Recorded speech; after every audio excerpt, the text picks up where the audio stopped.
Kuli Bu, Pak, kisah nyata ya, di daerah ujung Jawa sana. Kami sebutkan namanya karena ini orang baik untuk teladan. Namanya Mbah Darjo. Pak Darjo itu kuli-kuli angkat, dan semua diangkat yang kasar-kasar itu. Ya, peras, batu disuruh orang angkat. Dan kadang-kala tidak sedikit yang mencela ketika mengangkat itu, direndahkan posisinya. Saya dengan cepat kadar Allah meninggal dunia sesuai ajalnya. Wafat dimakamkan samping orang saleh. 9 tahun kemudian, ini kisah nyata, cucunya meninggal. Cucunya. Ayahnya menginginkan dimakamkan di samping kakeknya, Pak Darjo tadi. Begitu akan dimakamkan, spesiesnya nggak terlalu longgar, jadi harus dibongkar sedikit dari makam kakeknya itu. Begitu dibongkar, dalam 9 tahun setelah dimakamkan, bukan cuma jasadnya, kafannya plus papan penutupnya masih utuh. 9 tahun. Apa amalan orang ini? Insya Allah, ketika ditelusuri kenapa dan sebagainya, tiga keutamaan yang pernah dikerjakan oleh beliau itu. 1, mempertaruhkan tenaga dan keringatnya untuk mendapatkan yang halal, Pak.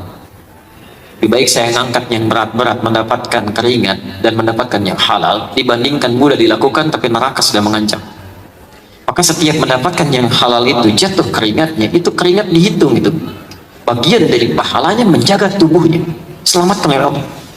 Makanya orang-orang yang mencari keringat, mencari rezeki dengan keringatnya, dan tidak pernah terfikir berbuat yang haram, Masya Allah, itu dijamin oleh Quran, Allah yang akan mudahkan hidupnya, menjaga rezekinya dari mulai dia hidup sampai dia kembali kepada Allah. Itu ada di Quran surah kedua Al-Baqarah ayat 172, posisi paling kiri sebelah atas. Nanti ditafsirkan di Quran surah Maryam surah ke-19 ayat 13, posisi paling kiri di pertengahan.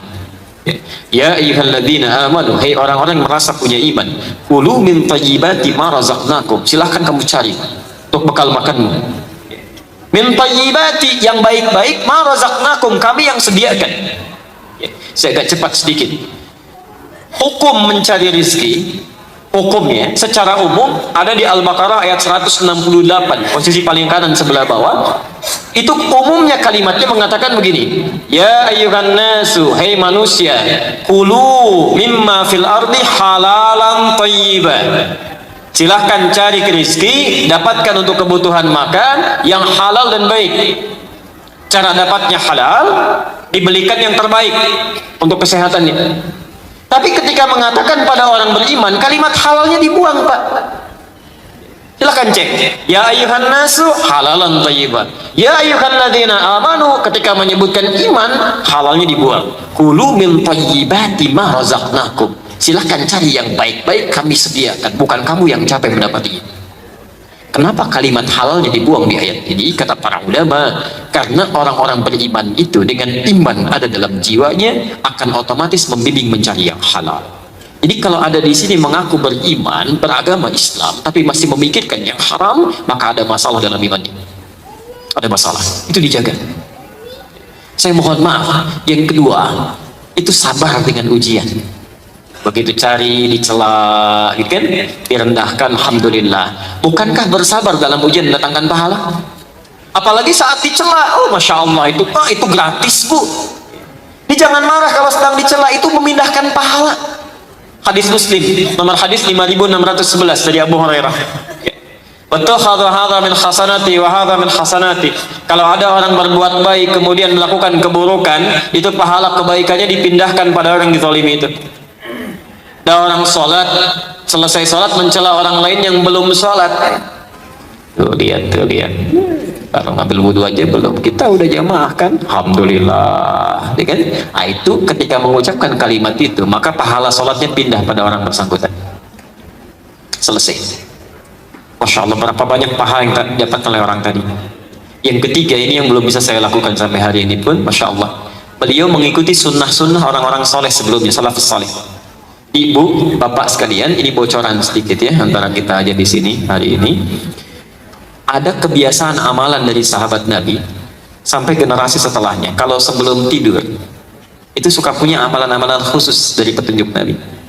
Ada yang baca Quran dulu sampai lelah baru tidur. Ada. Kalau ibu bapak, misal ya, nanti dalam waktu senggang baca kitab Imam An-Nawawi, kitab At-Tibyan, Terbitan Darun Nafais itu yang warna kuning, ada 187 halaman. Posisi di halaman ke-46, paragraf yang kedua, baris yang ketiga sampai baris kelima. Itu dikisahkan oleh beliau, ada seorang salaf yang kalau mau tidur itu baca Quran dulu, Pak. Ya, biasanya baca Al-Baqarah. Satu waktu tertidur, Al-Baqarahnya belum kebaca. Itu tiba-tiba tengah malam bangun, terkejut dia mimpi, temannya sampai kaget. Masa bakatnya, kamu kenapa? Kata orang ini, wallahi laqad natahat bil Baqarah. Saya mimpi tadi, saya diseruduk Al-Baqarah. Saking seringnya baca ayat itu sehingga menjadi bagian dari hidupnya. Ada yang sebelum tidur itu suka memohon kepada Allah membebaskan dari sifat iri hati, lalu maafkan kesalahan orang. Ada. Itu di Musannaf Abdul Razak nomor hadis 20.559, ya, jilid ke-11 halaman 187 dari Anas bin Malik. Itu disebutkan oleh Nabi besoknya sebagai ahli surga. Ketika kata Anas, bainama nahnu julusun inda Rasulillah, ketika kami sedang duduk-duduk bersama Rasulullah di Masjid An-Nabawi, fa idza yaqul, tiba-tiba berkata, sayatlu alaikumul ana min hadzal fajji rajulun min ahlil jannah. Sekarang akan nampak pada kalian di pintu yang ini seorang lelaki calon penghuni surga. Fa idza rajulun min ansarin, tiba-tiba yang nampak seorang lelaki ansar, tanful lihyatu min atharil wudu, janggutnya masih basah dengan air wudunya, tangan kirinya memegang sandal, masuk ke masjid 3 hari berturut-turut, yang disebutkan orang itu saja yang muncul. Diikuti fatabi'ahu Abdullah bin Amr bin As, diikuti oleh Abdullah bin Amr bin As ke rumahnya, ya, fabata fihi 3 ayyamin, maka menginap di rumahnya 3 hari. Malam pertama ternyata tidak tahajud, artinya tidak rutin. Malam kedua, Masya Allah, bacaan Qurannya tidak seindah Abdullah bin Mas'ud. Abdullah bin Mas'ud itu kalau baca Quran lupa, itu malaikat turun. Pernah satu kali beliau baca Quran, tiba-tiba angin bertiup kencang, pohon-pohon sudah mulai bergoyang-goyang. Berhenti, itu berhenti. Baca lagi, nyambung lagi. Saking kagetnya, diam diadukan pada Nabi. Ketika Rasulullah SAW menerima berita itu, kata beliau, tahukah anda, at-tadri, tahukah anda, ketika anda sedang bacakan, malaikat berebut turun mendengarkan bacaanmu.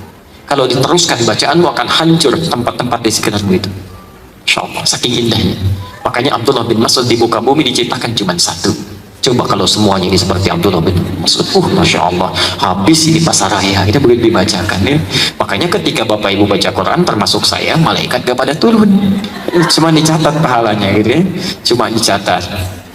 Baik, hari ketiga ternyata tidak puasa sunnah. Gak terlalu rutin. Sehingga bingung, ini orang apa amalannya? Allahu Akbar. Ketika fantalaka, ketika dia akan pergi, baru dikabari, ya, saya punya amalan gak canggih-canggih seperti yang lain. Saya cuma membiasakan sebelum tidur di keheningan malam, memohon supaya dibebaskan dari sifat iri hati dan memaafkan kesalahan orang lain. Kata Nabi, surga itu, surga. Nah, Mbah Darjo tadi mencari yang paling ringan, bersolawat pada Nabi setiap sebelum tidur. Allahumma sholli ala Muhammad wa ala ali Muhammad. Itu sampai basah lisannya, sampai lelah baru tertidur. Dan kesaksian keluarganya pernah ketika membacakan itu sampai hitungan 16.000 salawat pada Nabi. Bukankah Nabi mengatakan, man shalla alaihi salatan wahidah sallallahu alaihi asyra salawat, siapa yang bersalawat kepadaku 1 kali, Allah membalasnya 10 kali.